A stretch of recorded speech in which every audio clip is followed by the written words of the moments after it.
হাসিনা পলাইছে। হ্যাঁ, ওকে জিজ্ঞেস করলে সে বলে হাসিনা পলাইছে। হাসিনা পালিয়েছে না, হাসিনা পলাইছে। এই কথাটাই কিন্তু চালু করতে হবে জোর করে। পলাইছে, পলাইছে, পলাইছে, তাই না? এইটা এই জন্য বলা দরকার। এই ধরনের ফ্যাসিস্ট, এই ধরনের নির্যাতনকারী, এই ধরনের নিপীড়নকারী, এই ধরনের খুনি, এই ধরনের হত্যাকারী তারা পালিয়ে যায়। তো সেই জায়গাটা আমরা পার হয়েছি। এখন একটা অন্তর্বর্তীকালীন সরকার আছে দেশের জন্য, কিন্তু চারদিকে কিন্তু আবার অন্ধকার পাকিয়ে আসছে। এটা নিশ্চয়ই তোমরা ভালো করে জানো। আমি খুব কষ্ট পাই, ভীষণ কষ্ট পাই যখন দেখি যে আমাদের ছেলেরা মারামারি করছে কলেজে কলেজে। এই এখন যখন তোমরা এত বড় একটা বিজয় অর্জন করলে, একটা ফ্যাসিস্টকে দেশ থেকে তাড়িয়ে দিলে, একটা ইতিহাস, পৃথিবীতে একটা ইতিহাস সৃষ্টি করলে, সেই সময় আজকে আমাদেরকে দেখতে হবে যে আমরা সারওয়ার্দী কলেজ, মোল্লা কলেজের ছাত্ররা মারামারি করে রক্তাক্ত হয়ে যাচ্ছে। এটা তো কোনো মতেই গ্রহণযোগ্য নয়। You must rise again. এটার বিরুদ্ধে রুখে দাঁড়াতে হবে। এটাকে চক্রান্ত, এটাকে ষড়যন্ত্র। এবং তোমাদের দায়িত্ব হচ্ছে এদেরকে বোঝানো যে this is not the way, এটা রাস্তা নয়। আমি আবারও খুব ভীত হই যখন দেখি ইসকনের নামে, ধর্মের নামে একজন আইনজীবী নিহত হয়ে পড়ে থাকে, রক্তাক্ত। এই তো বাংলাদেশ আমরা দেখতে চাইনি। আমরা তো একটা নতুন জায়গায় এসেছি, নতুন স্বপ্ন দেখছি, নতুন দিগন্ত দেখছি। সেখানে এই ধরনের ঘটনা তো আমরা দেখতে চাই না। এখানে তোমাদের ভূমিকা আরো বেড়ে গেছে। আমি খুব খুশি হতাম যদি দেখতাম যে আমাদের বৈষম্য বিরোধী ছাত্ররা লক্ষ লক্ষ ছাত্রদের মিছিল নিয়ে বেরিয়ে এসছে যে আমরা শান্তি চাই, আমরা এই ধরনের ঘটনা দেখতে চাই না। তাহলে খুশি হতাম। যাই হোক, ইতিমধ্যে অনেকেই এর প্রতিবাদ করেছে। আমার কাছে ভাই, এই বয়স্ক মানুষ, জীবনের প্রায় শেষ সময় এসে গেছি।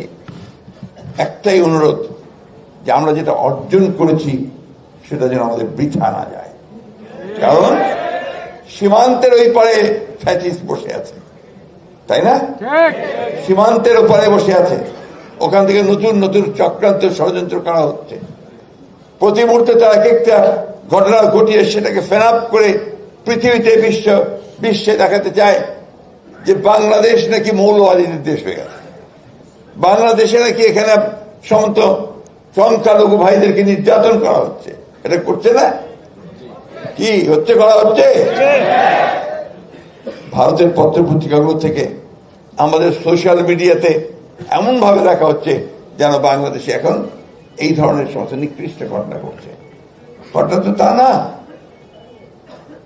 তারা কারা এটা করছে, কেন করছে? আমি কথা এই জন্য বলছি যে এই আনন্দে আমাদের থাকার কোনো অবকাশ নাই যে আমরা জিতে গেছি, সব হয়ে গেছে। আমাদের মাথার উপরে সে খড়গ এখন আছে এবং চতুর্দিকে কিন্তু তারা চেষ্টা করছে আবার অন্ধকারে নিয়ে যাওয়ার। এই জন্য খুব সজাগ থাকতে হবে, সতর্ক থাকতে হবে। কোন রকম হঠকারিতা, কোন রকম বিশৃঙ্খলা যেন কেউ করতে না পারে, সৃষ্টি না করতে পারে, সেটাকে রুখে দিতে হবে। এটা হচ্ছে কিন্তু বড় কাজ একটা। আমি আবারও তোমাদেরকে ভারাক্রান্ত করতে চাই না, কারণ এখন নিঃসন্দেহে তোমাদের একটা নতুন জীবনের স্বপ্ন তোমরা দেখছো, নতুন পৃথিবীর স্বপ্ন দেখছো, এবং সবচেয়ে বড় যে বিষয়টা তোমরা চিন্তা করছো এর পরে কি। হ্যাঁ, এটাই কিন্তু আমার চিন্তা করতে হবে।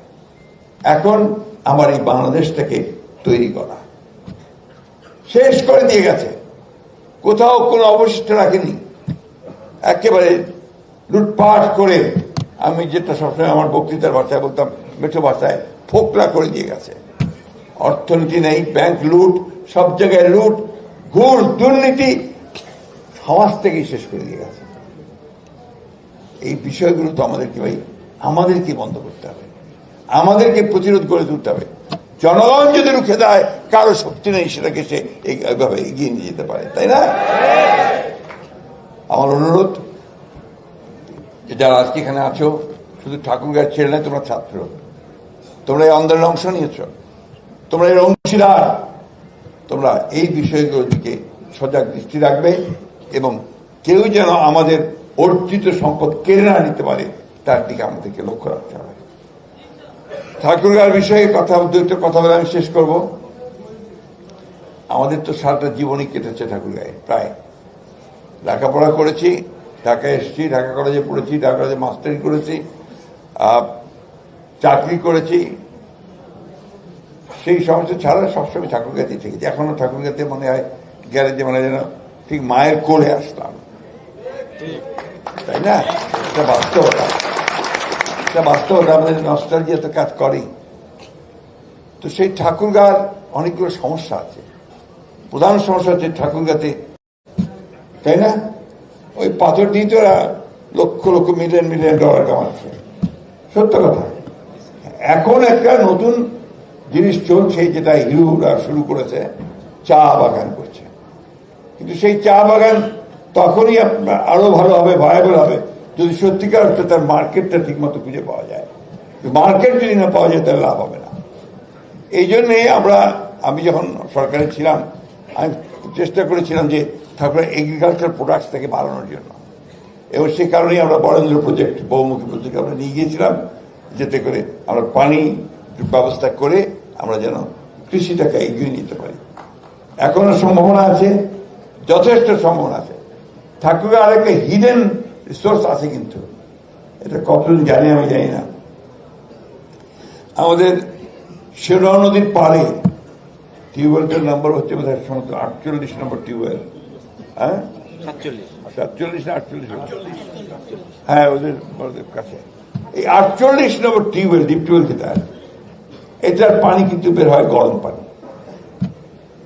তো আমি জিওলজিস্টে নিয়ে গিয়েছিলাম সেখানে, তারা বলছে যে এটার নিচে হাইড্রোলিক পাওয়ার, হাইড্রো ইলেকট্রিসিটি জেনারেট করে, অর্থাৎ নিশ্চয়ই খনি টনি জাতীয় কিছু আছে।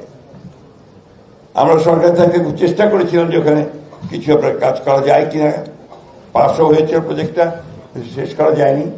আমরা চেষ্টা করবো যাতে করে এটাকে, এই প্রজেক্ট নিয়ে এখানে ড্রিল করে যদি কোনো ওই ধরনের কিছু তাপ উৎপাদনকারী যে কিছু পাওয়া যায় তাকে কাজে লাগানো।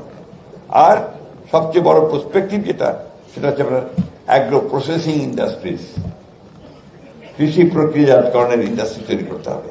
এটা করলে আমাদের কিছুটা কাজে দেবে, এমপ্লয়মেন্ট জেনারেট করবে, কর্মসংস্থান সৃষ্টি হবে, আমাদের ছেলেমেয়েরা কাজ করতে পারবে।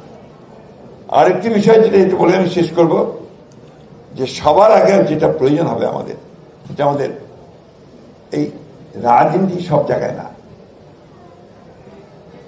সব জায়গায় রাজনীতি দরকার নেই। আমাদের উন্নয়নের ক্ষেত্রে আমরা সবাই এক হব, ডেভেলপমেন্টের ক্ষেত্রে আমরা সবাই এক হব। ওখানে কে বিএনপি, কে আওয়ামী লীগ, কে ন্যাপ, কে মুজাফর, কে জামাত, এটা আমাদের